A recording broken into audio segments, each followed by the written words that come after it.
Welcome to H M classes के YouTube channel पे आप सभी का स्वागत है। आज हम बात करने जा रहे हैं detail information about NTA UGC net E certificate. इसमें हम बात करेंगे आज validity of E certificate. E certificate की कितनी वैलिडिटी होती है, इस category mention in E certificate. क्या आप रिजर्व कैटेगरी से बिलोंग करते हैं तो आपकी रिजर्व कैटेगरी ई सर्टिफिकेट में मेंशन होती है। उसके बाद हम बात करेंगे इस document required for E certificate. E certificate download करने के लिए आपको कहीं पे सर्टिफिकेट भेजने होते हैं या नहीं। उसके बाद time limit for complete post graduate. यदि आपने अपीयर्ड में फॉर्म फिल किया था और उसके बाद आपका नेट क्लियर हो चुका है तो सभी कंफ्यूज हैं कि अब आगे का प्रोसेस क्या होने जा रहा है, कि हमें डॉक्यूमेंट पहले सेंड करने पड़ेंगे या जो ई सर्टिफिकेट होगा हमारा उसके लिए क्या प्रोसीजर रहेगा उसको डाउनलोड करने का। उसके बाद हम बात कर लेते हैं कि अगर ई सर्टिफिकेट में कोई कास्ट मेंशन नहीं होती है तो is anyone fill application form in reserve category. क्या कोई भी व्यक्ति किसी भी कैटेगरी से फॉर्म भर सकता है, SC ST या EWS से या OBC से, क्योंकि मेंशन तो वैसे ही नहीं होती है। तो डिटेल में बात करने जा रहे हैं। उसी के साथ हम बात करेंगे how to download e certificate. आपको दो रास्ते हैं इसमें ई सर्टिफिकेट डाउनलोड करने के लिए, हम दोनों की बात करेंगे। और उसी के साथ ही हम बात करने जा रहे हैं NTA UGC नेट एग्जाम 2021 ई सर्टिफिकेट न्यूज़ अपडेट। आपका कोई भी ई सर्टिफिकेट से संबंधित क्वेश्चन हो, हम इस वीडियो में आपकी हर एक क्वेरी का आंसर करने जा रहे हैं। चलिए हम आगे बढ़े। आप हमारे चैनल पर नए हैं तो हमारे चैनल को सब्सक्राइब कीजिए, लाइक कीजिए, फ्रेंड्स और रिलेटिव के साथ शेयर कीजिए और बेल आइकन को प्रेस कर दीजिए फॉर ऑल नोटिफिकेशन। आप सभी के लिए एक इन्फॉर्मेशन मैं लेके आया हूँ। यदि आप इस बार NTA नेट की तैयारी करना चाह रहे हैं तो हम आपके लिए NTA net paper first commerce and management की तैयारी हम फ्री करवाने जा रहे हैं। आप हमारे चैनल पर नए हैं तो ज़रूर सब्सक्राइब कर लीजिए। कोई सब्सक्रिप्शन फीस या कोई भी आपसे फीस नहीं चार्ज की जाएगी और PDF में आपको जो भी हमारे नोट्स होंगे वो PDF में आपको प्रोवाइड करवा देंगे। चाहे तो आप उसकी हार्ड कॉपी भी आप निकलवा सकते हैं। चलिए हम आगे बढ़ते हैं। पहले हम बात कर लेते हैं ई सर्टिफिकेट की। जैसे कि ई सर्टिफिकेट की बात करें हम, जैसे आप स्क्रीन पर देख रहे हैं ये ई सर्टिफिकेट है और इसके अंतर्गत आपका रोल नंबर मेंशन होता है, एप्लीकेशन रेफरेंस नंबर होता है, इसमें आपका नाम आ जाता है, आपके फादर का नाम आ जाता है यहाँ पर। और फॉर सिक्योरिटी यहाँ पे हमने इसको डिलीट कर दिए हैं। यहाँ पे आपके फ़ोटो आ जाती है जिसमें आपके फॉर्म में फिल की हुई है और यहाँ पर आपका सब्जेक्ट आ जाता है जिसमें आपने नेट क्लियर किया है।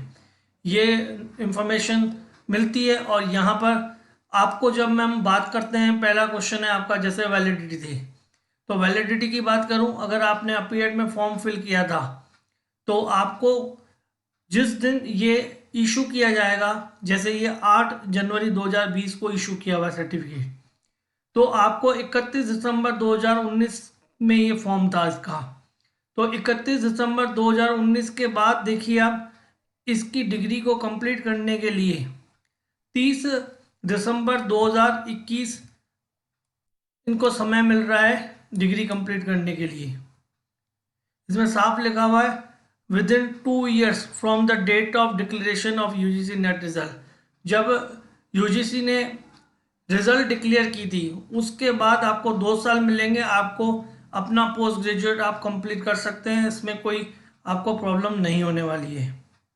उसके अलावा हम अगर बात करें तो ये सर्टिफिकेट की वैलिडिटी के भी क्वेश्चन पूछे जाते हैं कि कितना वैलिडिटी है, तो इसमें साफ लिखा हुआ है the validity of this certificate is for ever, यानी लाइफ टाइम इस सर्टिफिकेट की वैल्यू है और एक बार आपको क्लियर करना है उसके बाद आपको वापस भी क्लियर करने की ज़रूरत नहीं है। जैसे हम इसमें बात कर रहे थे कि validity of E certificate for ever के लिए है। फिर उसके बाद इस कैटेगरी मेंशन ई सर्टिफिकेट, जैसे मैंने आपको दिखा दिया इसमें कि इसमें कैटेगरी कहीं पर भी फिल नहीं हुई है।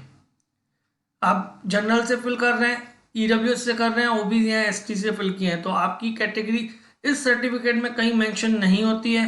उसके बाद अगर हम बात करें इस document required for E certificate, तो सभी के ये क्वेश्चंस आ रहे हैं कि हमें कोई डॉक्यूमेंट चाहिए, तो आपको ई सर्टिफिकेट के लिए कोई डॉक्यूमेंट की आवश्यकता नहीं है, कहीं पर आपको इसका डॉक्यूमेंट सबमिट नहीं करना है। आपको डायरेक्ट इसमें लिंक आ जाएगा, एप्लीकेशन आईडी वगैरह मैं बता दूंगा कहाँ से डाउनलोड कर सकते हैं और क्या इसमें मतलब इंफॉर्मेशन रिक्वायर्ड होती है। और दूसरी बात है time limit for complete post graduation, उसकी हमने बात कर ली। जिस दिन रिजल्ट डिक्लेयर हुआ है उससे 2 महीने उससे 2 साल तक आप अपनी जो पोस्ट ग्रेजुएट है आप कंप्लीट कर सकते हैं। उसके बाद हमने बात की is anyone fill application form in reserve category. आप सभी जानते हैं, मैंने आपको ये सर्टिफिकेट दिखा दिया है इसमें कि इसमें कहीं पर भी आपकी कैटेगरी शो नहीं करते। तो सबका यही मानना है, फिर हम भी किसी भी कैटेगरी से फॉर्म फिल करके रिजल्ट ले सकते हैं क्या? यहाँ पे फिल नहीं है, लेकिन आपको मैं यहाँ पे आपकी सूचना के लिए बता दूँ, यहाँ पर ये बार कोड दिया होता है, ये बार कोड कंप्लीट होता है। इस बार कोड को जैसे ही आप स्कैन करेंगे अपने मोबाइल से, आपकी टोटल डिटेल आ जाती है सामने, उसमें आपकी कैटेगरी मेंशन होती है। तो आप किसी भी कैटेगरी से फॉर्म फिल नहीं कर सकते। अगर फॉर्म फिल कर भी देते हैं और आपका ये सर्टिफिकेट आ भी जाता है, तो उसके बाद भी अगर जहाँ पे आप अप्लाई करोगे वहाँ पर आपको ये स्कैन करेंगे तो आपकी पूरी इंफॉर्मेशन उनके पास आ जाएगी कि आपने किस कैटेगरी से फॉर्म भरा था। तो उस कैटेगरी का आपके पास उस समय का सर्टिफिकेट होगा। अगर आप जिस कैटेगरी से बिलोंग करते हैं तो वैलिड होगा, अदरवाइज ये ई सर्टिफिकेट भी वैलिड नहीं रहेगा, आपकी रिजल्ट भी कोई वैलिड नहीं रहेगी। तो आप जिस कैटेगरी से हैं उसी कैटेगरी से फिल करना चाहिए आपको, जैसे कोई प्रॉब्लम नहीं हो। और क्योंकि ये स्कैन करके वो चेक करते हैं। फिर बात आ रही है कि अगर आपने अपीयर्ड में फॉर्म भरा था और उसके बाद ई सर्टिफिकेट डाउनलोड भी हो गया, तो उनको क्या फिर बाद में सर्टिफिकेट सबमिट करना पड़ेगा? तो ऐसा कुछ भी नहीं करना है। जहाँ पे आप अप्लाई करेंगे वहाँ पे वो जॉब देने वाले भले यूनिवर्सिटी हो या कॉलेज हो या पब्लिक सर्विस कमीशन हो, वहाँ पर आपकी ये चीज़ें चेक की जाएगी। और उसमें अगर आप जो उनके एसेंशियल रिक्वायरमेंट जिस इससे जुड़ी हुई है वो कंप्लीट नहीं करते हैं, तो आप तब भी आप जो भी रिक्रूटमेंट है उससे बाहर निकल जाएंगे।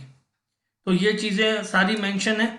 फिर हम बात करते हैं इसमें, इसके अलावा भी आपके मन में कोई क्वेश्चन है इससे संबंधित तो आप कमेंट कर सकते हैं, हम आपको आंसर करेंगे। और इसके अलावा हम बात करें NTA नेट की बात, पहले डाउनलोड करने का बता देते हैं। आपके पास ई सर्टिफिकेट डाउनलोड करने के 2 रास्ते होते हैं।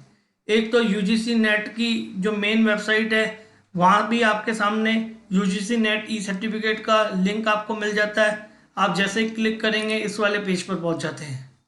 दूसरा रास्ता इसमें यह है कि NTA की मेन वेबसाइट पर जैसे आते हैं वहाँ पर ई सर्टिफिकेट का आपको ऑप्शन दिखता है।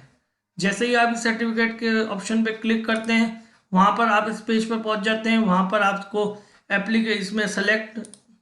इसमें आपको डिटेल फिल करनी होती है, जिसमें बताया जाता है कि आप UGC नेट का चाहते हैं कि ज्वाइन CSI या UGC नेट। आप जैसे ही UGC नेट पर ये कैप्चा जो भी है वो फिल करके प्रोसीड करते हैं, आप इस वाले पेज पर पहुँच जाते हैं। वहाँ पर आपसे केवल जो डिटेल मांगी जाती है वो रोल नंबर या एप्लीकेशन और एंटर डेट ऑफ बर्थ और मंथ वगैरह है और सेक्शन है। अभी आप देख पा रहे हैं यहाँ पर जो सर्टिफिकेट अवेलेबल है वो जून 2020, दिसंबर 2019 और जून 2019 का अवेलेबल है। और आपका अगर जून 2021 का जो दिसंबर 2020 और जून 2021 का था उसके ई सर्टिफिकेट की हम बात करें तो आप देख पा रहे हैं अभी तक कोई इन्फॉर्मेशन अवेलेबल नहीं है। लेकिन आप हमारे साथ जुड़े रहिए, बहुत जल्दी विदिन 2 और 3 डेज में, मंडे ट्यूसडे तो हॉलीडे है, तो वेडनेसडे तक आपको ई सर्टिफिकेट आपको अपना इसका लिंक मिल जाएगा जहाँ से आप डाउनलोड कर सकते हैं। जैसे ही कोई ऑफिशियल नोटिफिकेशन आ जाएगा तो मैं आपको सूचित कर दूंगा। आप हमारे चैनल पर नए हैं तो ज़रूर सब्सक्राइब कर लीजिए। Keep watching our channel. Thank you for watching our channel.